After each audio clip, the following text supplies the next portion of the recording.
쌀쌀한 겨울, 시도 때도 없는 허리 통증 때문에 고통받고 계시다고요?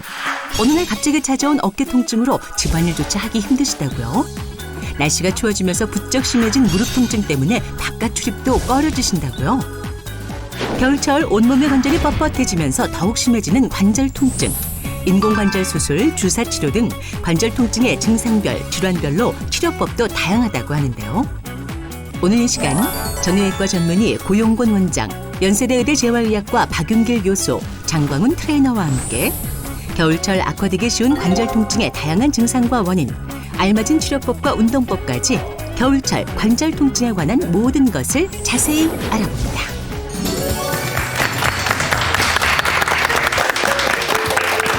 네, 여러분 안녕하십니까? 무엇이든 물어보세요입니다. 올겨울에는 예년에 비해서 한파가 적다고는 하지만 겨울이죠 그래도. 네. 아무리 두툼하게 입고 나와도 스며들어오는 한기는 어쩔 수가 없습니다. 이렇게 추운 겨울철이 특히나 고통스러워 하시는 분들이 참 많습니다. 네, 특히 뇌혈관이나 심혈관 질환 있는 분들도 주의하셔야 되겠지만요. 네. 특별히 팔, 다리, 어깨, 허리 이런 관절 쪽에 물이 있어서 통증 느끼시는 분들은 특별히 겨울을 많이 두려워하시더라고요. 예.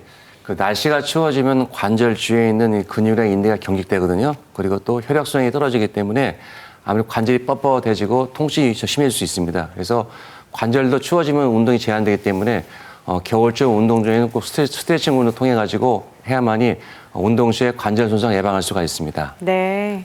그러니까 추운 겨울철에는 관절통이 있으신 분들이 어떤 분들이 있을까요? 허리나 무릎으로 오나요 주로?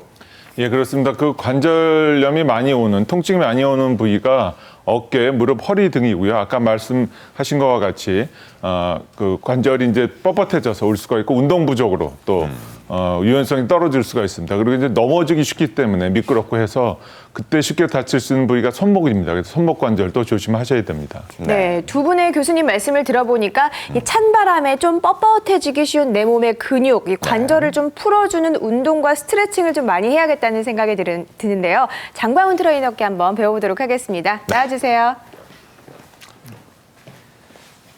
예, 방송을 보시면서 다 함께 따라해 보겠습니다. 양팔을 쭉 뻗어주겠습니다. 그 상태에서 왼손으로 오른손 등을 잡아줄게요. 아래로 내리면서 5초 동안 실시하겠습니다. 하나, 둘, 셋, 넷, 다섯. 그렇게 반대로 위로 올려줄게요. 하나, 둘, 셋, 넷, 다섯. 반대손 동일하게 잡아주겠습니다. 그 상태에서 아래로 내려줄게요. 5초 실시할게요. 하나, 둘, 셋, 넷, 다섯. 다시 위로 들어서 하나, 둘, 셋, 넷, 다섯. 바른 자세로 와주시고요. 오른쪽 손이 왼쪽 어깨로 가겠습니다. 그 상태에서 왼손은 팔꿈치를 잡아주고요. 반대로 틀어줄게요. 이때 시선은 정면을 바라봐 주겠습니다. 하나, 둘, 셋, 넷, 다섯. 호흡 들여 마시고 다시 제자리 반대손 동일하게 올려주시고요. 반대손 잡아줄게요. 그 상태 호흡 내쉬면서 반대로 틀어줄게요. 하나, 둘, 셋, 넷, 다섯. 바로.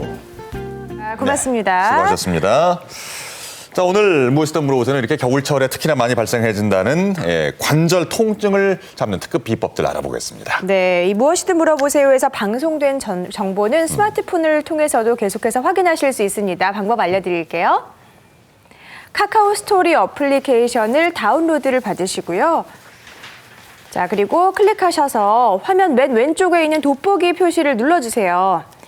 거기서 무엇이든 물어보세요나 010-49-1166번을 검색해 주시고 저희 홈페이지에 접속하셔서 소식을 계속해서 받아주시면 오늘 방송된 내용도 그대로 여러분의 휴대폰에서 확인하실 수가 있습니다. 예. 자, 여기를 보시면요. 어머니께서 여기저기가 많이 아프세요. 네, 많이 힘드신 것 같아요. 어깨, 허리, 무릎. 네. 그럼 이제 하나하나씩 원인과 그리고 또 대처법에 대해서 알아보도록 하겠습니다. 먼저 어깨부터 알아볼까요? 네. 어깨부터. 어깨가 아프면 전부 50견 질환을 감별하라. 이건 무슨? 네. 전부 50견은 아닌가 봐요? 그런가 봐요. 맞습니다. 제가 주위에 친구들을 보다 보면은 이제 나이가 있다 보니까 어깨 아프면 다 50견 얘기하거든요. 많은 사람들이 어깨가 아프면 다 50견 하고 이렇게 하던데 그래서 의련히 아프냐고 방치하는데요. 사실 어깨 아프신 분 환장에 많은 분들이 어려운 얘기지만 어깨에는 힘줄이 있습니다. 그걸 회전근개 그러는데 회전근개에 염증이 있다든지 파열 때문에 아픈 경우가 많이 있어요. 네. 근데 이건 방치하면 진행이 되거든요. 그래서 어깨는 아픔 다 50개이 아니라 이런 회전근개 파열이라든지 또 마른 질환이 있기 때문에 정확한 진단을 받아서 치료받는 게 굉장히 중요합니다. 네. 방송 방청석에 저희가 그래서 평소에 이 어깨 통증 때문에 고생하신다는 어머니를 한번 모셨는데요. 8분 다 고생하고 계시죠. 일단 인사드릴게요. 안녕하세요. 안녕하세요. 네. 자, 그 가운데 한 분 말씀 들어볼까요? 임종금 어머니. 예. 어깨가 어느 쪽이 뭐 어떻게 아프세요? 저도 처음에는 50개인 줄 알았는데요. 예. 어깨가 오른쪽 어깨가 일상생활 하는데 너무 불편하고요. 잘 때 쑤시고 아리고 뭐 물건을 들은다든가 뒤로 젖힐 때 그때 너무 아픕니다. 그리고 궁금해서 네. 나왔습니다. 치료는 좀 받아보셨어요? 치료는 저기 엑스레이 찍고요. 나서 물리치료 받아보라고 그래서 네. 그런데도 물리치료, 계속 불편하신 약도 거고. 먹고 해봤습니다. 네. 그럼 박 교수님께서 한번 어머니 상태가 어떤지 좀 봐주시겠어요? 그럼 한번 네. 나와주세요. 예. 예. 그럼 한번 간단하게 우리가 이제 어깨 운동 범위가 어느 정도 되는지 보는 건데 만세하듯이 한번 이렇게 쭉 한번 올려보시죠. 그럴 때 왼쪽은 안 아프신데 오른쪽 끝에 가면 아프세요. 네. 뒤로 한번 손을 왼쪽부터 한번 해보시겠어요? 예, 그 정도 하고 내리시고요. 오른쪽은 잘 안 올라가나요? 지금. 네. 여기까지밖에. 네. 이런 정도까지밖에 안 올라가시고. 더 올리면 아파요. 네, 많이 아픕니다. 예, 앞에 나란히 한번 해보세요. 손 한번 뒤집어 보시고 위로 한번 쭉 올려보세요. 그러니까 이럴 때 힘이 없거나 이렇게 툭 떨어지는 느낌도 없고요. 그렇죠? 팔을 여기서 이렇게 내릴 때도 그건 괜찮아요. 툭 떨어지거나 이런 느낌은 예, 없고요. 없습니다. 손 한번 이렇게 한번 해보시겠어요? 여기서 한번 쭉 올려보세요. 이럴 때 아프지도 않으시고요. 이건 괜찮아요. 자, 왼쪽은 괜찮으신데 예. 오른쪽은 이건 이러면 아파요. 아파요. 네. 네. 그리고 이렇게 아픕니다. 누르면 왼쪽보다는 네, 너무 오른쪽은 아파요. 아픈 부위가 깜짝 놀라는 부위가 예. 있고요. 예.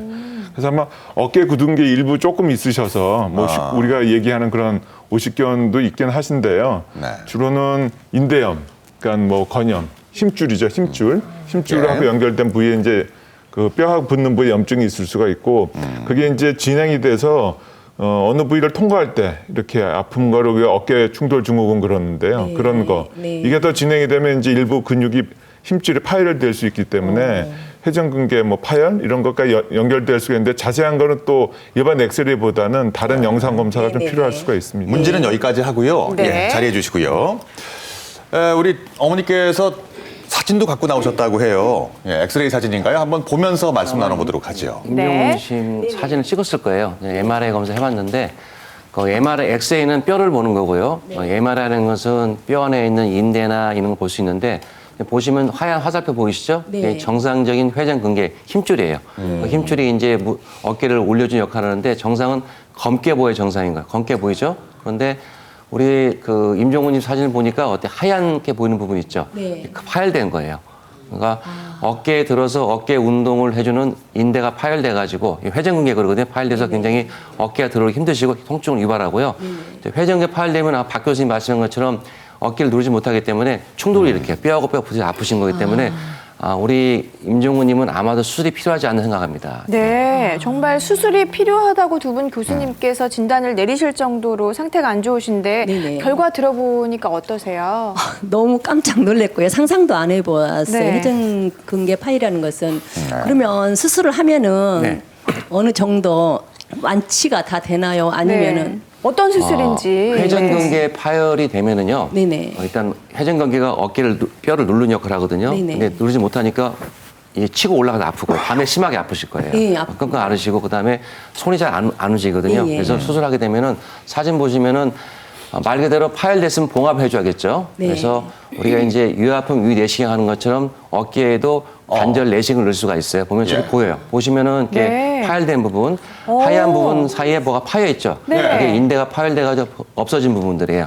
예, 파열된 부분을 당겨 와가지고 굉장히 강한 수를 꾸며버렸어요. 봉합한 거죠. 저렇게 하면은 인대가 파열됐으면 기능을 못 하겠지만 봉합시키면 기능을 하겠죠. 이렇게 꾸며주면은 어깨의 정상적인 기능을 할 수가 있습니다. 네, 혹시 치료 시기를 놓쳐도 늦게라도 하면 되나요? 힘들죠. 저 인대가 파열되면 함부로 되거든요. 아이고. 초기에 이렇게 심하지 않을 때는 괜찮은데 파열된 상태에서 움직이면 자꾸 말려 들어가 있죠. 네. 말려 들어가면 더 파열될 거고 끌어올 때 힘이 많이 들기 때문에 예. 인대 파열이 확인되고 수술이 필요하면은 가능한 빨리 수술 받는 게 좋습니다. 시기를 놓치지 않는 게 예, 중요하고요. 좋습니다. 근데 경련한 운동을 하는 운동선수도 아닌데 이런 그러니까 그 일반적인 분들도 이렇게 올 수 있는 거예요. 회전근개 파열은 퇴행성을 많이 옵니다. 격렬한 운동선수들은 이렇게 뭐 연골이 찢어지거나 이렇게 연골 파열이 오는데 인대 파열은 회전근 힘줄 파열은 연세가 드신 분들에 의해서 퇴행성이 많이 오기 때문에 네. 50대 중반부터 많이 늘고 있습니다. 예. 그리고 그 외에도 뭐 어깨 통증을 유발하는 질환들 제가 어떤 게 있을까요? 가져왔습니다. 방금 예. 보신 임종리는 회전근개 파열이죠. 말 그대로 네. 인대가 파열돼서 팔을 들기 힘들고 아프고 밤에 심하신 거고요. 네. 인대가 파열되면은 그 인대 위에 뼈가 있거든요. 그러면 밑에도 뼈가 있고요. 그 뼈들이 치고 올라가겠죠. 이 회전근개는 뼈를 누르는 역할을 하는데 못하기 때문에 치고 올라가면은 위에 뼈 아래 맞닿아서 충돌이 일으켜요. 그래서 막 움직이면 너무 아프고 특히 이제 멀리 떨어져 잡을 때, 올릴 때 막 심하게 아프고요. 밤에 심하게 아프는 표현이 이상한 어깨 충돌 증후군이 올 수가 있고요. 또 대표적인 질환으로 석회화 건염이 있어요. 그게 뭐냐면 석회 시멘트 아시죠? 그런 것처럼 돌처럼 단단해가지고 어깨에 끼는 수가 있어요. 그래서 껴가지고 움직일 때 딱 보이는 사진 보시면은 이 돌처럼 보이는 게 하나 있어요.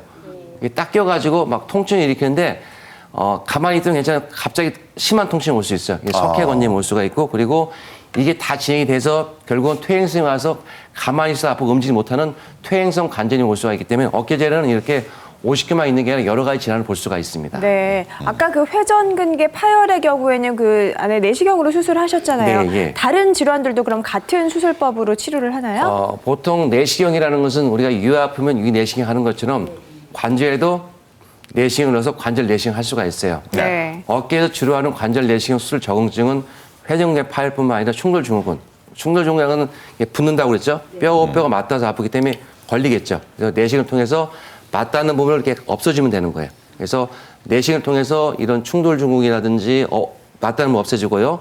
파열된 인대를 꾸밀 수가 있고요. 그리고 또 하나는 석회 건염은 수술하지 않아요. 보통은 비술적으로 충격파라는 파가 있어요. 우리가 이 결석이 있으면 돌로 깨죠. 돌로 깨는 것처럼 이런 큰 팔을 이용해서 돌을 깰 수가 있어요. 그럴 수 있는데 마찬가지로 잘 안 깰 경우에는 클 경우에는 내시경을 통해 할 수가 있고요. 관절이 심한 경우는 결국은 내시경보다는 인공관절을 바꿀 수가 있고 그래서 치료 방법이 각 질환에 따라 여러 가지 방법이 있습니다. 예. 그러니까 증세가 심하지 않은 경우에는 그러면 이제 운동요법만 가지고도 좋아지나요?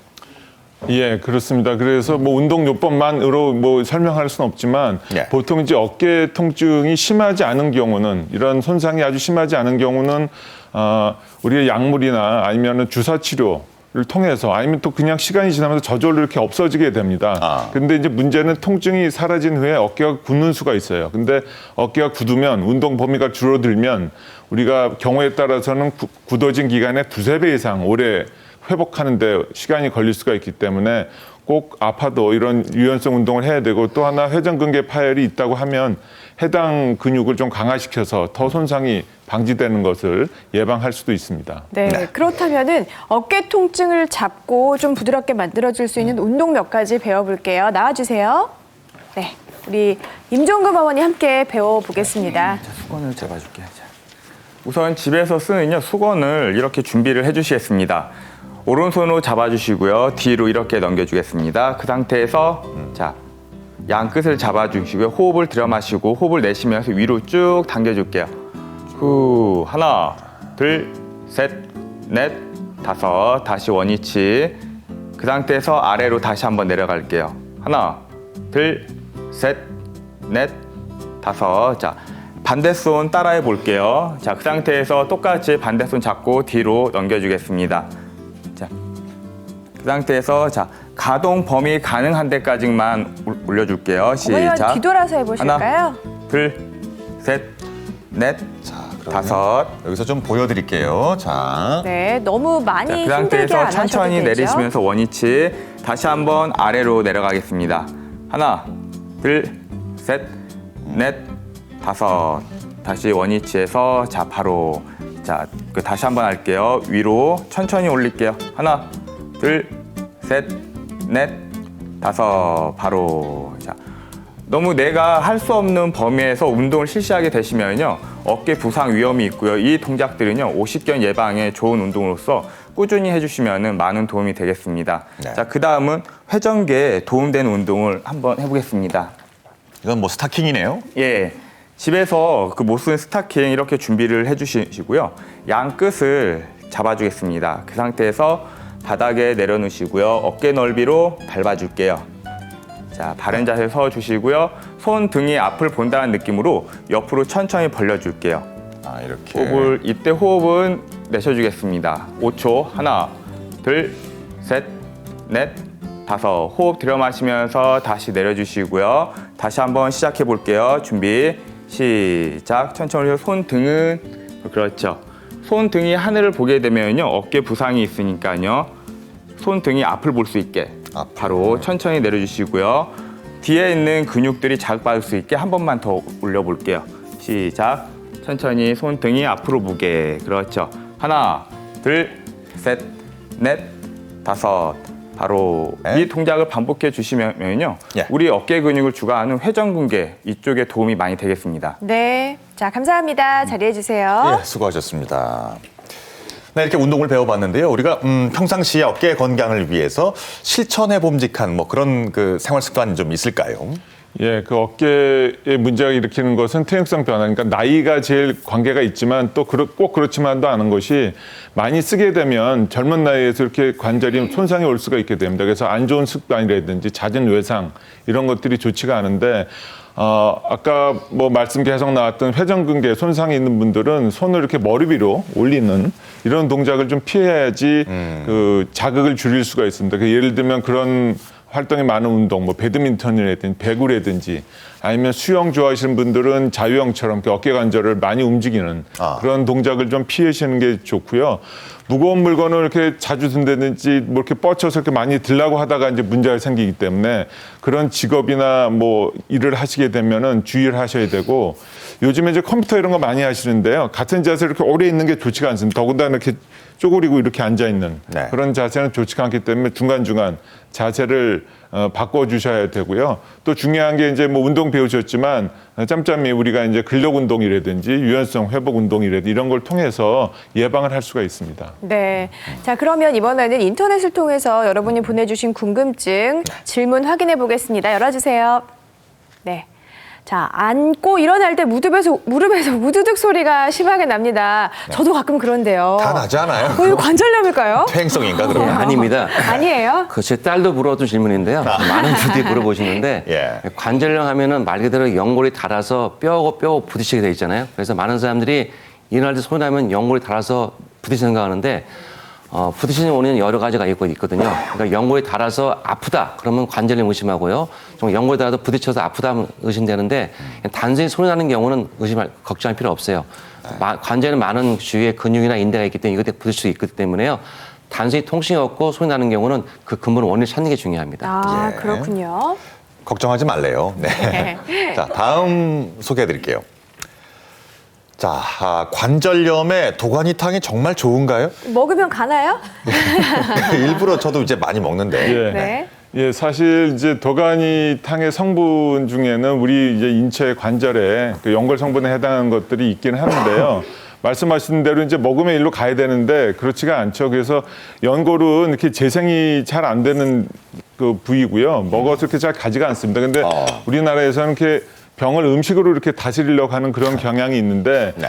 관절염의 그 위험 인자 중에 하나가 과체중입니다. 그래서 뭘 드시려고 하지 말고요. 사실은 요즘 같은 시대는 안 드시려고 해야 되는 거고 굳이 찾아서 드신다면 근육 형성에 도움이 되는 단백질이 풍부하고 지방이 적은 음식 이런 것들이 좋습니다. 네, 차라리 체중 조절을 하는 게 더 낫다는 말씀이시죠. 알겠습니다. 자, 지금까지 배워본 어깨 통증 잡는 스트레칭 화면으로 복습해 보겠습니다. 어깨 통증 완화에 도움되는 운동법 복습해 볼까요? 첫 번째 스트레칭은 수건을 이용한 방법인데요. 가장 먼저 수건의 양 끝을 잡은 채 등 뒤로 넘긴 뒤 팔과 수건의 모양이 팔자를 유지하도록 팽팽하게 잡아당겨줍니다. 그 상태에서 호흡을 내쉬며 머리 위, 엉덩이 아래 방향으로 번갈아가며 팔을 당겨줍니다. 머리 위로 그리고 이때 수건을 사선 방향이 아닌 수직 방향으로 잡아당겨줘야 한다는 점 명심하세요. 두 번째, 어깨 통증 완화 운동은 스타킹을 활용한 동작입니다. 준비해둔 스타킹을 발로 밟고 어깨 넓이만큼 다리를 벌려선 뒤 양 끝을 잡아줍니다. 그 상태에서 양팔을 옆으로 벌린다는 느낌으로 위아래로 움직여주면 되는데요. 이때 팔은 수평으로 유지를 해주고요. 엄지손가락이 아래쪽을 향하도록 해주는 것이 중요합니다. 팔이 앞쪽으로 가지 않도록 자세를 잡아주고 어깨가 올라가지 않도록 수평을 유지하는 것도 명심하세요. 네. 예, 좋은 잘 운동법들이 되시던가요? 잘 안 돼요. 소리도 나는 것 같고. 네. 예. 저도 한번 나중에 진찰 받아봐야겠어요.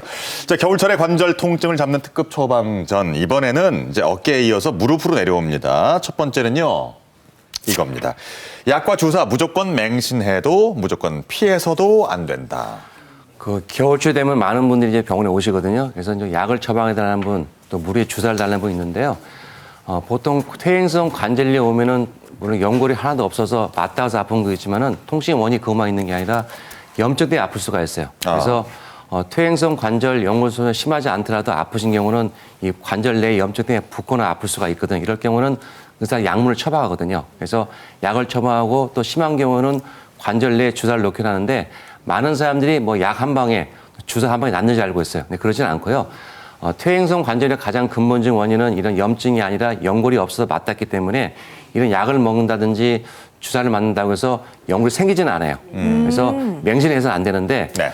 그렇다고 해서 또 약과 주사를 무시해서는 안 돼요. 그 이유는 이런 약물 치료 같은 거 급성 염증일 때는 약물 드시면 염증이 가라앉고 붓기도 가라앉거든. 그래서 심한 통증이 올 때는 약물 처리를 하는 게 좋고요. 그리고 또 주사 같은 경우는 무릎 관절뿐만 아니라 어깨도 많은 주사가 개발돼 있어요. 그 주사를 맞음으로써 빳빳해진 관절을 좀 윤활유케 해줄 수 있고요. 염증도 가라앉히기 때문에 통증이 심하고 심할 경우에는 또 이런 주사나 약물도 도움이 되기 때문에 약물이나 주사를 너무 맹신해도 안 되지만 적절할 때는 사용하는 게 현명합니다. 네. 그 어르신들 중에서 특히 예전에 저희 할아버지도 관절이 안 좋으시다고 진통소염제를 늘 달고 사셨거든요. 근데 저희는 걱정됐던 게 이게 중독되거나 내성이 생겨서 뭐 어떤 사람들은 이게 좀 콩팥에 무리를 주기도 한다는 얘기도 하더라고요. 실제로 진료를 보거나 또는 이렇게 수술을 하다 보면은요. 그 수술에 약물을 많이 보유하다든지 또 주사를 맞아가지고 네. 이 콩팥 기능이 저하돼가지고 걱정하시는 분이 많고 내과적인 치료를 요구하시는 분이 많습니다. 제가 약물을 정형외과 의사들이 약물을 처방하는 가장 원인은 그 염증을 가라앉히고 통증을 제거하려는데 모든 아무리 좋은 약에도 내성은 있고 중독성이 있거든요. 네. 그래서 음식도 마찬가지인 것처럼 그래서 약물을 너무 많이 복용하면은 항소염제가 들어가면은요 이 콩팥 기능 간격이 나빠질 수가 있어요. 그래서 적정한 약물이 중요한 거고 장기간 복용은 중요하지 않습니다. 그래서 네. 통증이 있어서 약물 치료를 받고 할 경우에는 통증이 낫지 않으면은 정확한 원인을 찾아가지고 정확한 진찰을 받고 치료받는 게 굉장히 중요합니다. 스스로 처방하는 게 정말 위험하군요. 위험하죠. 예. 네. 네. 그런가 하면은 또 그 무릎이 아프시면은 또 주사요법도 많이 뼈주사. 찾으시거든요. 네.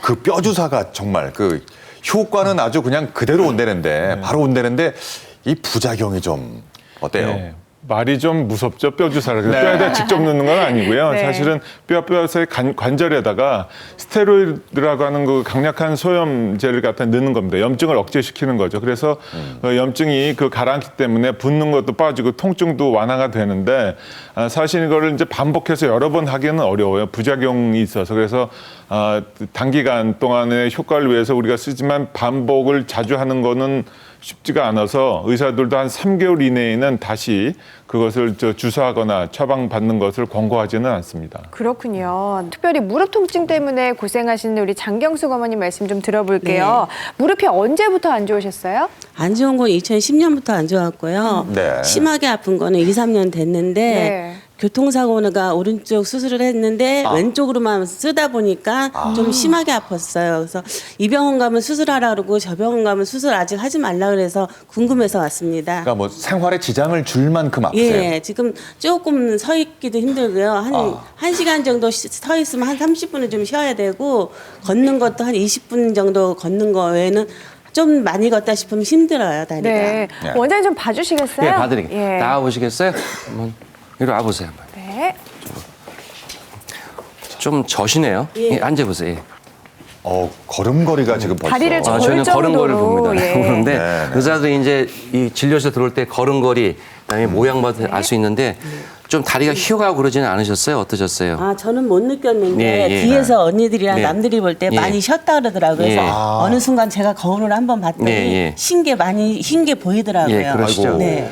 지금 우리 장경수의 걸어오는 모습 보니까 좀 팔자걸음 이렇게 왼쪽을 저시고 이렇게요. 네네. 그다음에 절다 보니까는 이 골반이 틀어지면서 이렇게 걸은 것 같아요. 예, 예. 그래서 이제 보통 이렇게 걸음걸이 걸으시는 분들이 퇴행성 관절염 중기는 넘고요. 이 연골이 손상돼 가지고 이렇게 한쪽에 연골이 없으면 휘어가겠죠. 그러면서 아프고 그다음에 다리가 O자로 변해가거든요. 그러면 다른 걸음걸이가 팔자쯤 걸을 수가 있고요. 그냥 아프십니다. 하루에 얼마나 걸을 수 있어요? 1시간 걸으십니까? 아니 못 걸어요. 어느 정도 걸으세요? 한 걸으면 한 30분 정도. 30분 많이 걸으면 정도? 30분이고 예. 그것도 걷다가 한 잠깐 쉬었다 가야지. 안 그러면 힘들어요. 붓는 것은 어느 정도 부으세요? 우리 붓고 한 불 것은 없어요? 때는 좀 많이 붓고요. 걷어보실까요? 잠깐 볼까요? 네. 걸을 수 있을까요? 예. 저희가 보기도 좀 조금 부족해. 붓기가 좀 휘어 있죠? 보여요. 자, 네. 무릎 한번 꼬부려 보실까요? 자, 거기 제 바에 봐드릴게요.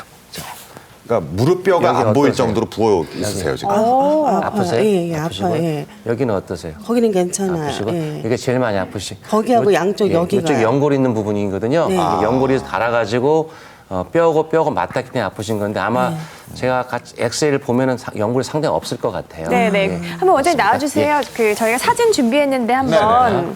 같이 보실까요? 아주 사진 젊으신데요. 보시면은 예. 왼쪽 무릎이거든요. 네. 우아래 뼈 사이에 이제 화살표 보이죠? 예. 그 사이가 벌어져 있어야 되는데 연골이 없어 달라붙어 있죠. 그래서 네. 퇴행성 관절은 거의 말기로 보시면 돼요. 그래서 굉장히 나이에 비해서 젊게 오셨는데 네. 사진 2장 찍어봤는데 2장 다 마찬가지로 무릎 안쪽에 연골이 닳아가지고 휘어가고 하나도 없어요. 그래서 우리가 저 퇴행성 관절염을 1기, 2기, 3기, 4기 나누는데 우리 장경수님은 3기를 넘고 4기 정도에 관심했는데 사실 고민스러운 입장이에요. 아까 말씀하신 것처럼 수술을 하지 마라 그러는데요.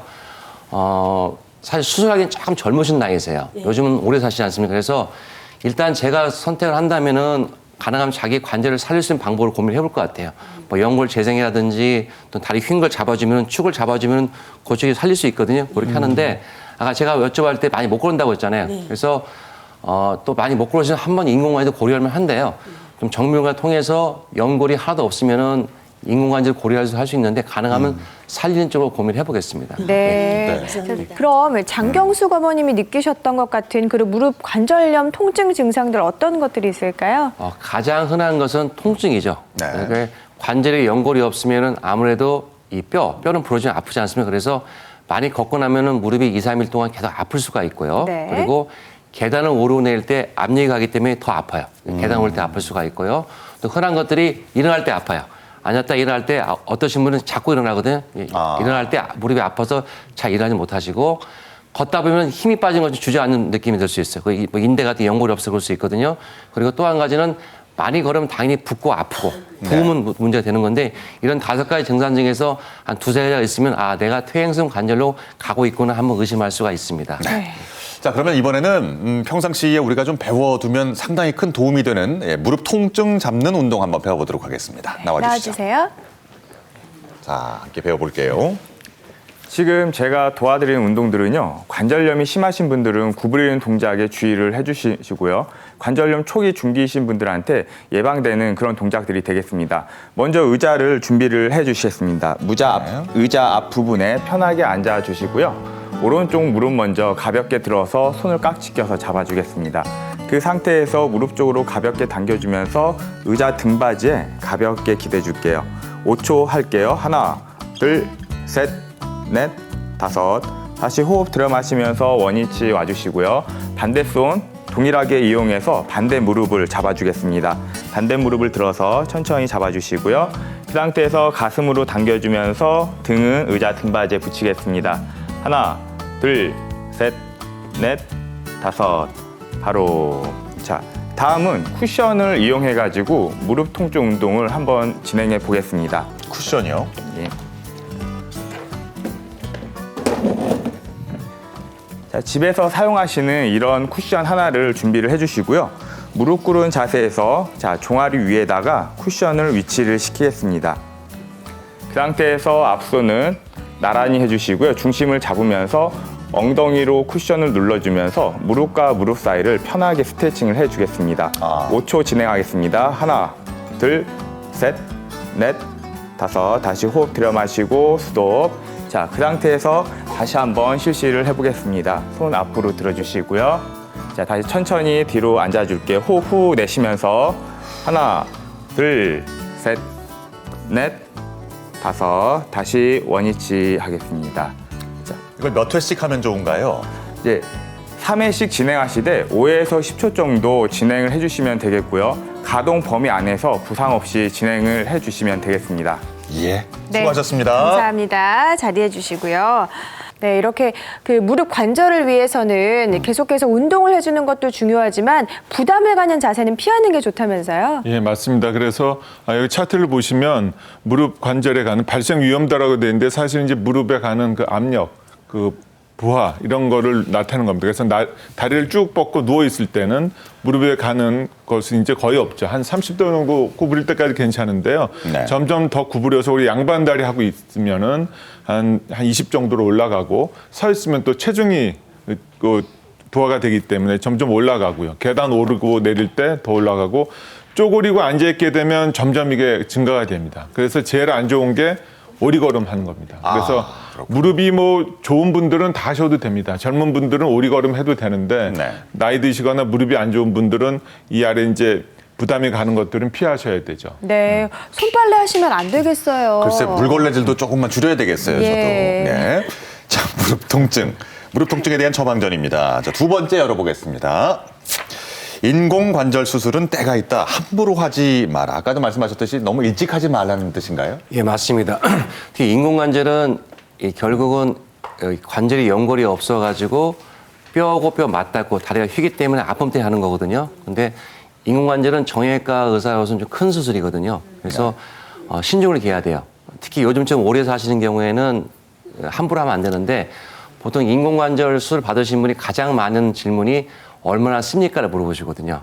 보통 상식적으로 15년, 20년 돼 있지 않습니까? 그래서 15년, 20년 쓰기 때문에 너무 빨리 받으시면 한 번 더 해야 할 수밖에 없잖아요. 그래서 50대 수술 받으시면 10대 또 하기 때문에 근데 재수술은 결과가 안 좋아요. 그렇기 때문에 가능하면은 신중을 기해가지고 65세 이상에서 통증 심할 경우에 인공관절 수술을 받는 게 중요합니다. 네, 그러면 이 무릎 관절염의 경우 단계별로 필요한 치료나 수술법이 따로 있겠네요. 다르죠. 네. 보통 단계별이라는 것은 연골 손상이 얼마나 따라 다르거든요. 보통 정상인 경우, 중기인 경우, 말기나 초기 때는 연골이 괜찮아요. 그럴 네. 때는 운동요법, 무릎 주위에 근육을 키워준다든지 좀 염증이 있으면 주사요법 같은 거 또 이런 걸 해서 막을 수 있고 또 물리치료 도움이 되는데 중기가 돼가지고 연골이 손상돼서 된 경우에는 연골은 스스로 재생이 안 되기 때문에 진행되겠죠. 그걸 막기 네. 위해서 연골 재생술 같은 걸 할 수 있는데 점점 발전하고 있고요.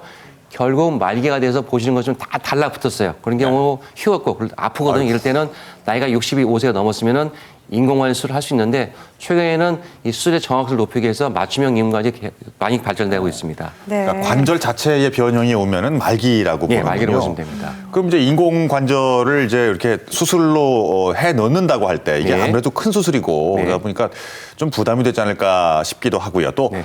어느 정도 단계에서 고려하는 게 좋을까요? 네, 인공관절 수술을 이제 저희가 권유하거나 또 학자, 정형외과 권유하는 것은 가능하면 65세 이상 네. 그리고 연골이 하나도 없어가지고 걸을 수 없어서 아플 때, 밤에 아플 때, 휘었을 때 권하는 건데 네.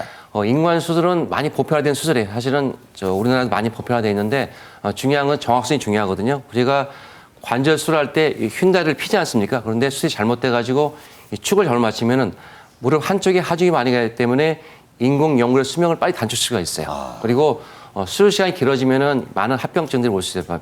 혈전증 같은 게 올 수 있기 때문에 수술을 빨리 하는 게 되게 중요하기 때문에 이런 걸 위해서 요즘 수술 기법이 많이 개발되고 있습니다. 그렇군요. 네, 인터넷으로 들어온 여러분의 궁금증 풀어보겠습니다. 열어주세요. 글루코사민의 경우에 관절에 정말 좋은지 그리고 이게 혈당과 관련이 있다고 하잖아요. 어떤가요? 예, 사실 글루코사민의 효과에 대해서 아직 논란이 좀 있습니다. 그렇지만 여러 임상 보고에 의하면 이것을 이제 꾸준히 복용했을 때 적당량을 통증 감소 효과는 있다 이렇게 되어 있습니다. 그런데 이것이 이제 양리 기전상 혈당 얘기가 나오는 게요. 그 혈당을 조절하는데 좀 문제를 일으킬 수가 있고 일부는 뭐 췌장세포에 손상을 줄 수도 있다고 하는데 사실 몇 가지 임상 시험을 하고 여태까지 나온 결과 보고에 의하면 혈당을 올리는 게 이렇게 임상적으로 크게 문제가 된 경우는 없다고 되어 있습니다. 네. 다만 이제 주의하실 게 이것이 원료가 갑각류에서는 껍질, 조개나무, 새우 이런 게 이런 거에 껍질을 내서 온 거기 때문에 네. 거기 알레르기가 있으신 분 이거 드시면 이것도 좀 문제가 있을 수가 있습니다. 그래서 주의하셔야 되는데 어쨌건 간에 이거는 좀 치료제보다는 보조제로 생각하시는 게 좋겠습니다. 그러니까 병원에서 뭐 처방 받아가지고 사용할 수 있는 뭐 그런 종류의 의약품은 아니고요. 네, 처방도 되지만 그냥 살 수 있는 거기에서 이제 전문 의약품은 아니라고 볼 수 있죠. 네. 자, 다음 소개해드릴게요. 골다공증이 있는 50대 주부입니다. 골다공증이 있으면 관절염이 빨리 오나요? 예, 많이 관계가 있을 것 같지만 사실은 아주 직접적인 관계는 아직 밝혀져 있지가 않습니다. 그런데 예. 골다공증의 문제는 골절이 잘 나오는 거고요. 이 외상은 관절염의 중요한 위험 인자 중에 하나입니다. 그래서 골밀도가 떨어지신 분들은 넘어져서 이렇게 다치는 걸 상당히 주의하셔야 되고 또 하나는 이 골밀도가 떨어진 분들의 영양 상태라든지 운동 습관, 생활 습관들이 관절염 일으키는 데 하고 관계가 있습니다. 별로 좋지가 않은 거죠. 그래서 이런 것과도 관련이 있기 때문에 둘 다 이제 그 조절을 잘 하셔야 됩니다. 네. 자, 이번에는 사례자 한 분을 만나보겠습니다. 꾸준히 운동을 하셔서 무릎 관절염을 극복하셨다고 하는데요. 화면으로 만나보겠습니다. 서울시 강남구 양재천 일대 한파에도 열심히 운동 중인 사람들. 이곳에서 오늘의 주인공 송영희 씨를 만났는데요. 건강해 보이는 모습이지만 2년 전만 해도 무릎 통증이 심했다고요. 대모산이 저희 집 근처에 있어서 항상 매일 대모산 올라다니고 이렇게 다른 사람들은 능선을 이렇게 따라서 올라가는데 저는 직선으로 90도 각도의 산을 올라서 다녔어요. 그게 오래 하다 보니까 저도 몰랐는데 나이가 들고 해서 어느 날 갑자기 무릎이 아프더라고요. 어느 날 갑자기 시작된 무릎 통증, 급기야 일상생활까지 위협하게 됐다는데요. 갈수록 심해지는 무릎 통증으로 받은 검사 결과는 바로 무릎 연골 연화증. 이후 다시 무릎 건강을 되찾기 위해 걷기 운동을 꾸준히 하기 시작했다는데요. 무릎에 충격이 가해질 수 있는 등산 대신 평지 걷기 운동을 늘렸다고 하는데요. 이를 통해 무릎의 부담을 줄이고 근육을 키울 수 있었다고 합니다. 두 번째 비결은 자투리 시간을 활용한 다리 근력 운동. 근육 강화 운동이라고 이렇게 폈다 오므렸다 폈다 오므렸다 근육이 아마 많이 생긴 것 같아요. 그래서 그런지 걷는데도 불편함이 없고 하루에 1시간씩 걷는데 지장이 없음으로 해서 제 생활이 많이 즐거워졌습니다. 마지막 세 번째 비결, 운동이 끝난 후 따뜻한 물에 목욕하기. 혈액순환도 돕고 스트레스도 풀고 일석이조라네요. 무릎이 많이 좋아지고 나서는 그 우울증도 없어지고 일상생활이 항상 즐거워졌어요. 무릎이 좀 아프시거나 몸이 아프시다고 수침하시지 말고 건강하게 잘 걷는 운동 하시면은 즐거운 생활이 찾아오실 것입니다. 네. 자, 계속해서 겨울철에 관절 통증을 잡는 특급 처방전, 이번엔 허리죠. 네. 허리 통증 최고의 예방약은 바른 자세다. 우리 자세 아나운서실에서 가장 자세가 좋은 분이 여기 계신데 네. 좋은 자세 맞나요? 과도하게 이렇게 핀 자세는 좋지가 않고요. 예. 바른 자세라고 하는 것은 옆으로 서 있을 때, 옆에서 봤을 때 우리가 귀하고 어깨하고 여기 고관절, 엉덩이 관절하고 무릎 관절이 이렇게 쭉 일자로 나오는 여기하고. 그렇죠. 네. 그래서 네. 턱은 좀 당기고 네. 시선은 상방 한 15도 정도 이렇게 보는 것이 이제 바른 자세라고 볼 수가 있는데 네. 같은 자세로 오래 있는 것도 안 좋기 때문에 조심하셔야 됩니다. 네. 이게 척추가 이렇게 막 모양 휘어지는 경우도 있죠. 커브가 있는 게 자연스러운가요? 예, 보통은 커브가 이제 그 목하고 허리에는 C자 커브가 있는데요. 여기서 이렇게 모형을 보시면 여기처럼 이렇게 이 허리입니다. 허리이고 이 꼬리뼈인데 C자 커브가 이렇게 있는데 적당한 커브가 있어야 되는데 배가 나온다든지 뭐 하의를 신는다든지 하면은 이게 과도하게 이렇게 망곡이 심해집니다. 이렇게? 그러면 네. 이 뒤쪽에 있는 후관절이라고 하는 데가 압력이 많이 가서 퇴행성 변화가 잘 올 수가 있고요. 또 여기 이제 디스크가 살짝 나온 모형인데 이렇게 되는 공간이 더 좁아질 수가 있습니다. 그래서 더 아플 수가 있죠. 이런 것들 때문에 이제 바른 자세가 중요합니다. 아픈 허리군요. 저 네. 허리는. 예, 이건 요 부위가 좀 아픈 허리입니다. 앉은 자세도 한번 봐주세요. 네. 네, 한번 그러면 어머님께서 한번 나와서 앉아봐 주시겠어요? 보통 평소에 앉는 것처럼 앉아주시면 자, 요 자세는 어때요? 이 자세도 뭐 나쁘지는 않은데요. 사실은 등받이를 잘 이용하려면 안으로 쑥 들어와서 엉덩이가 엉덩이를 바짝. 쑥 들어오고 등받이 이렇게 다 붙이셔야 되고요. 이 팔걸이가 있는 데가 더 좋습니다. 그리고 이제 소파에 이렇게 비스듬히 앉아서 누워 계시는 거는 제일 좋아하는 자세요. 예, 순간적으로는 편한데 허리에는 좋지가 않습니다. 그래서 네. 반드시 이런 자세, 그리고 뭐 몇 번 말씀드리지만 같은 자세로 오래 있는 건 좋지가 않고 또 앉아 있는 게 서 있는 것보다 허리에 부담이 많이 갑니다. 그래서 네. 이 자세로 한 2-30분 있었으면 일어나서 한 5분 정도는 왔다 갔다 하시는 게 좋습니다. 2-30분에 한 번씩은 이제 변화를 주라는 네, 말씀이시군요. 공부하는 학생은 한 1시간까지 괜찮습니다. 네. 허리 통증 때문에 살기 힘드시다고 하시는데 구체적으로 증상이 어떠세요? 이게 바닥에 앉아서는 전혀 일을 못 하고요. 이게 옆으로 누워 잘 때도 옆으로 누우면은 오른쪽 히프가 많이 아프더라고요. 히프 쪽으로. 그래서 또 세수할 때가 힘들고 예. 저는 고관절인 줄 알았거든요. 고관절이 안 좋아서 하는데 허리 디스크 병원에 갔더니 허리 그 디스크가 안 좋아서 그런다고 그러시더라고요. 네. 예. 네. 어떻게 보시나요? 오래 걸으시면은 뭐 허리 통증, 다리 통증이 오나요? 1시간 이상 걸으면 여기 이쪽 골반 쪽에만 아프지 다른 쪽은 안 아파요. 다리 밑으로 내려가진 않으시고요. 네, 이쪽까지만. 네. 허벅지. 네, 주로 이제 허벅지가- 오른쪽이 아프신 거죠? 예, 오른쪽. 그러시면 앉은 자세에서요. 무릎을 한번 쭉 펴보세요. 한쪽만, 왼쪽만 먼저 펴보시죠. 발목을 이렇게 제끼시고. 이럴 때 아프거나 이런 건 없으시죠? 예, 없어요. 반대로 오른쪽 한번 해보시겠어요? 쭉. 이렇게 하면 좀 아프세요. 네. 예. 어디가 통증이 다리를 끝까지 쭉 네, 따라서 쭉 따고 아프나요? 예. 내리시고요. 저희가 이제 하지 직거선 검사라고 해서 누워서도 하지만 간단히 앉아서도 할 수는 있는데 그럴 때 다리까지 통증이 쭉 오는 것은 우리가 방사통이라고 해가지고요. 신경이 허리에서 이렇게 눌려가지고 다리까지 전달되는 그런 통증입니다. 그래서 아마 말씀 들어보면 디스크가 나와서 신경을 눌릴 수도 있고 네. 그게 심해지면 척추가 지나가는 공간이 좁아지면 예. 척추관 협착증이 동반이 돼서 오래 걸으면 다리가 조금 더 불편하실 수도 있고 그렇습니다. 네. 그 엑스레이 사진을 한번 볼게요. 가리키는 부분이 이제 신경이 지나는 통로거든요. 앞쪽이 앞부분, 뒷부분인데 통로를 통해서 신경이 지나가는데 넓어야 돼요. 근데 지금 이분 같은 경우는 약간 좁아져 있는 경우 네. 제5번 요추하고 제1번 천추라고 하거든요, 의학적으로. 거기에 있는 신경이 지나가는 통로가 좁아진 추간구 협착증 증상을 보이는 것 같아요. 사진 봐서는요. 근데 네. 임상 증상을 들어봤더니 그거 플러스 디스크도 같이 있는 것 같습니다. 그러니까 보통 이제 허리 아프신 분들은 허리병 있다 하면 이제 10 중에 한 9은 뭐 추간판 탈출증, 이제 디스크 아니면 척추관 협착증이라고 하잖아요. 양자를 어떻게 그 비슷한데요. 예, 구분을 어떻게 비슷한 하나요? 증상인데 약간 증상이 다를 수 있어요. 네. 일단 디스크라는 것은 사실 허리 뼈가 있죠. 네. 그 뼈하고 뼈에서 안에 있는 그 충격을 완화하는 물질인데 그 물질이 그 조직이 밖으로 밑으로 튀어나가는 거예요. 뒤로. 뒤에는 그 신경이 지나가거든요. 이 신경이라는 것은 엉치를 지배하든지 다리를 지배하는데 그 신경이 돌려서 쭉 저리고 아프고 다리 발가락까지 감각 이상한 것을 디스크 증상 그러는 거고요. 예. 주로 젊은 층이 많이 와요. 심하게 운동하다든지 달 수 있고요.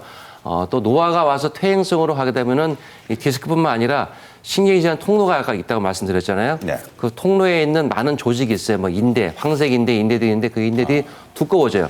두꺼워져서 그 신경을 눌러버리면 목을 조이거든요. 그러면은 엉치에 막 저리고 땡기고 오는 증상이 올 수가 있는데 보시는 것처럼 이 신경 지나가는 통로가 하얘야 되는데 검게 보이는 부분들이 꼭 목을 조이는 것 좀 조이잖아요. 네. 그러면은 협착이 와서 조여지면은 증상은 막 저리고 아픈 것보다는 이 엉치가 빠질 것처럼 아프고 막 땡기고 이런 느낌이 올 수가 있습니다. 그래서 예. 디스크와 협착은 좀 다른 증상을 볼 수 있고요. 심하신 분은 같이 올 수도 있습니다. 네. 그러니까 우리가 보통 이제 허리 아프신 분들은 드는 거, 무거운 걸 들다가 뭐 이렇게 잘못된다고들 말씀하시는데요.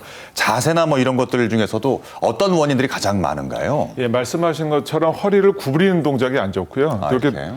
돌리는 동작도 안 좋습니다. 그래서 무거운 물건을 들을 때는 허리만 구부리지 말고 무릎을 이렇게 낮춰서 몸을 낮춰서 몸에 붙이고 들어 올리셔야 되고요. 네. 아까 사례자분 말씀하신 것처럼 세수하거나 이렇게 뭐 머리 감을 때 아프시다 그랬는데 특히 이제 아침에 일어나서 뻣뻣할 때는 그것 때문에 삐끗해서 오시는 분들이 있어요. 그래서 그런 분들은 사실 심한 분들은 저희가 허리 굽혀서 하시지 말고 차라리 시간이 걸리더라도 샤워를 해라.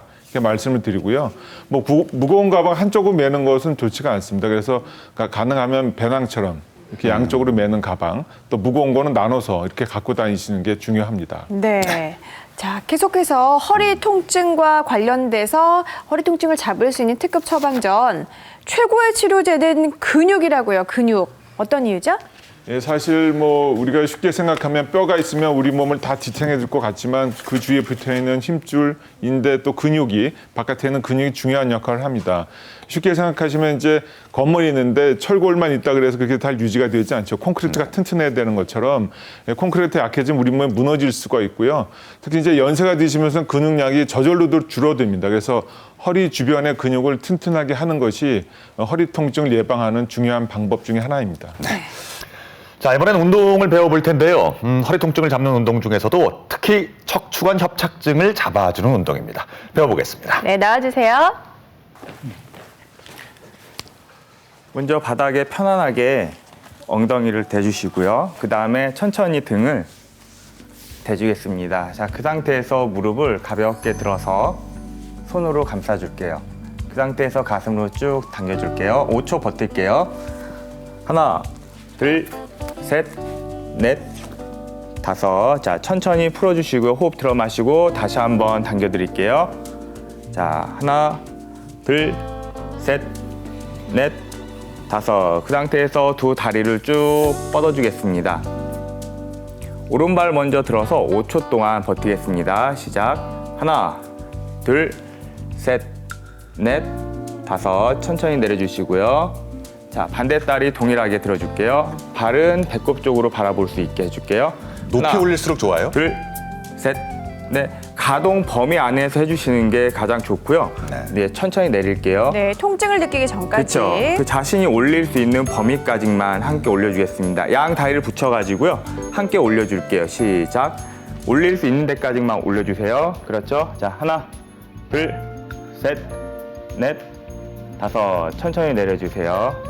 바로. 네. 이 동작은요, 가동 범위 안에서 해주셔야지 내가 올리지 못하는 범위까지 올리시게 되면은 도리어 부상의 위험이 있으니 참고해 주시기 바라겠습니다. 네, 자 계속해서 허리 디스크 잡는 운동법 배워보겠습니다. 먼저 편안하게 엎드리겠습니다. 양손을 포개 주시고요. 이마를 가볍게 고정하겠습니다. 그 상태에서 오른다리 먼저 위로 가볍게 들을게요. 5초 버틸게요. 하나, 둘, 셋, 넷, 다섯. 자, 천천히 내려주시고요. 자, 반대다리 시작. 이때 호흡은 가볍게 내셔줄게요. 하나, 둘, 셋, 넷, 다섯. 바로. 이 동작 또한 과도하게 허리를 많이 올려주시면요, 부상의 위험이 있으니까요. 가동 범위까지만 가볍게 다리 올려주시기 바라겠습니다. 네, 고맙습니다. 네, 자리해주세요. 수고하셨습니다. 예. 아주 잘 따라하시네요. 네. 이렇게 운동을 통해서 허리의 통증을 잡는 방법까지 배워봤는데요. 어쩔 수 없이 이제 모든 것이 이제 효과가 없어서 수술을 고려해야 할 때 어떤 기준에 의해서 하는 게 좋을까요? 허리가 아픈 경우는 대부분은 비술적으로 많이 하거든요. 보통 10명 아프면 한두 명이 수술을 요한다는데 초창기, 초기 때는 뭐 약물 치료나 운동요법과 근력 운동 있죠. 그다음에 주사 치료 같은 거 할 수 있는데요. 그래도 안 된다. 뭐 6개월 해도 안 된다 이럴 때는 결국 한번 고민을 해봐야 되는데 1차적으로 많이 시도하는 게 절개 없이 하는 비술적 요법이 있어요. 그래서 신경 뭐 완화술 같은 거 있고요. 염증을 제거하는 방법도 있는데 그렇게 해도 안 된다. 막 계속 저리고 못 걷고 아프고 삶의 질이 떨어진다면 수술을 고려할 수밖에 없겠죠. 네. 그럴 경우에는 주로 많이 하는 경우는 이 척추관 고정술을 많이 하는데요. 한번 고민할 것들은 척추는 뼈가 여러 가지가 있어요. 여러 개 있지 않습니까? 그래서 뼈마디를 2개, 3개 고정해 놓으면은 고정하지 않은 다른 마디에 부담이 가기 때문에 또 재발할 수가 있어요. 그래서 수술 후에는 꼭 근력 운동, 재활을 통해서 다른 마디로 가는 질환을 방지하는 게 굉장히 중요합니다. 그래서 척추 수술은 굉장히 고려를 많이 하셔야 되고 하더라도 수술 후에 재활을 통해서 다른 척추 질환을 막는 것이 굉장히 중요합니다. 네. 자, 그렇다면요. 이 허리 통증을 유발하는 원인뿐만 아니라 자세나 생활 습관은 꼭 하면 안 되는 것들도 있잖아요. 알려주시겠어요? 겨울철 되면은 많이 하는 게 이제 나가기 싫잖아요. 소파에 앉아서 보는데 이렇게 누워서 보잖아요, 이런 식으로. 예, 예. 그래서 허리에 하중이 많이 하는, 저도 많이 좋아하는 자세거든요. 네. 그래서 그 자세는 특히 안 좋고요. 그다음에 또 누워서 거실에 누워서 삐딱 하는 거 있잖아요. 네. 그것도 좋지 않은 것 같아요. 그리고 장시간 앉아서 하는 거 있죠. 직장 이러지만 컴퓨터 할 때 그러는데 그렇게 장기간 앉아서 하는 것도 허리에 하중이 많이 가기 때문에 도움이 되는 것 같고요. 그다음에 허리를 너무 이렇게 굽혔다 폈다 하는 운동들도 마찬가지로 하중이 많이 가기 때문에 피해주면 좋고요. 그다음에 무거운 것을 많이 드는 것도 좀 피해주는 것들이 일상생활에서 허리 요통을 방지하거나 디스크나 척추관 협착을 방지하는 예방하는 중요한 생활 습관이 될 수 있습니다. 네. 잘 알겠습니다. 자, 끝으로 허리 통증을 잡아주는 운동법 다시 한번 화면으로 복습해 보겠습니다. 척추관 협착증 잡는 운동법 다시 한번 배워볼까요? 먼저 척추관 협착증이 있는 분들에게 좋은 동작인데요. 양무릎을 두 손으로 잡고 가슴과 닿도록 끌어당겨준 상태로 10초간 천천히 세고 내려줍니다. 하나, 둘.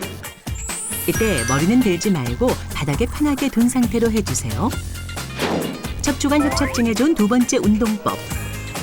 바닥에 누운 채 한쪽 다리씩 번갈아가며 들어올린 채 5초에서 10초간 자세를 유지한 후 내립니다. 이때 발끝은 배 쪽으로 당겨주는 것이 포인트. 다음 두 다리를 함께 들고 5초에서 10초간 유지 후 내려주면 끝. 이번엔 허리 디스크 잡는 운동을 복습해 볼까요? 엎드린 상태로 시작하는 동작인데요. 먼저 두 손을 폭에 이마 아래에 두고 머리를 편안하게 받쳐주세요. 그 상태에서 무릎을 일자로 편 채 다리를 한쪽씩 교차해서 올려줍니다. 이때 다리를 과도하게 들어 허리가 들리지 않도록 주의하세요. 네, 한번 집에서 틈틈이 따라해 보셨으면 좋겠습니다. 예. 자, 이외에도 겨울철 관절 통증을 잡는 특급 처방전, 예. 생활습관 면에서 보면요. 얇은 옷을 여러 겹 입으시고 관절을 따뜻하게 해주시는 게 좋다고요. 예, 관절은 더 따뜻하게 해야 유연성도 좋아지고요. 부상 위험도 방지할 수가 있는데 또 두꺼운 옷을 갖다 이렇게 입게 되면 움직임이 불편해지고 넘어졌을 때 크게 다칠 수도 있습니다. 그래서 따뜻하게 하기 위해서는 얇은 옷을 여러 겹 겹쳐서 운동 범위, 운동성을 높이는 것이 중요합니다. 예. 자, 생활 속에선 또 어떤 습관들을 들이는 게 좋을까요? 낙상하면 병원 신세, 넘어지지 말라. 고령자들에게 낙상 사고가 아주 치명적일 수 있다고 하던데요. 특히 겨울철은 조심해야 되거든요. 우리가 고령자들, 중년층은 뼈가 약하지 않습니까? 골다공증이 많이 동반되기 때문에 젊은 층이 넘어지는 것보다는 쉽게 부러지고 또 더 부러지면 손상폭이 큽니다. 그래서 무엇보다 나이가 드신 분들은 낙상을 예방하는 습관이 중요한데요. 가볍게 할 수 있죠. 이 빙판 낀 여립 있죠. 그때는 뭐 지팡이 짚는다든지 또는 잘 넘어지는 굽 높은 신발들을 피해 주시고요. 그리고 이제 바닥에 미끄러운 신발을 피하는 게 굉장히 중요하고요. 집에서도 목욕탕에 뭐 깔아서 미끄러지 않게 하는 게 중요하고요. 나이 드신 분들은 평소에도 이런 침대라든지 의자에 넘어질 수가 있어요. 졸다가 넘어지고 그러시거든요. 그래서 네. 낙상을 예방하는 게 굉장히 중요합니다. 예. 잘 알겠습니다. 이렇게 해서 오늘 무엇이든 물어보세요. 겨울철에 찾아오기 쉽다는 관절 통증 잡는 법 알아봤습니다. 끝으로 당부 말씀 듣겠습니다. 예, 바른 자세 유지와 지속적인 운동이 중요합니다. 그런데 이것은 바로가 되지 않기 때문에 오늘 배우신 것 생활 속에서 꾸준히 실천하셔서 습관화해 주시기 바랍니다. 네. 예, 겨울철에는 몸을 움츠리거든요. 그러나 관절에 좋은 것은 적당한 운동이 중요합니다. 그래서 관절 통증은 치료보다 예방이 중요하기 때문에 겨울철에 적당한 운동과 좋은 습관으로 통증에 벗어나서 행복한 겨울을 보내길 부탁드리겠습니다. 네. 자, 저희가 오늘 준비한 방송은 여기까지입니다. 함께해 주신 여러분 고맙습니다. 고맙습니다.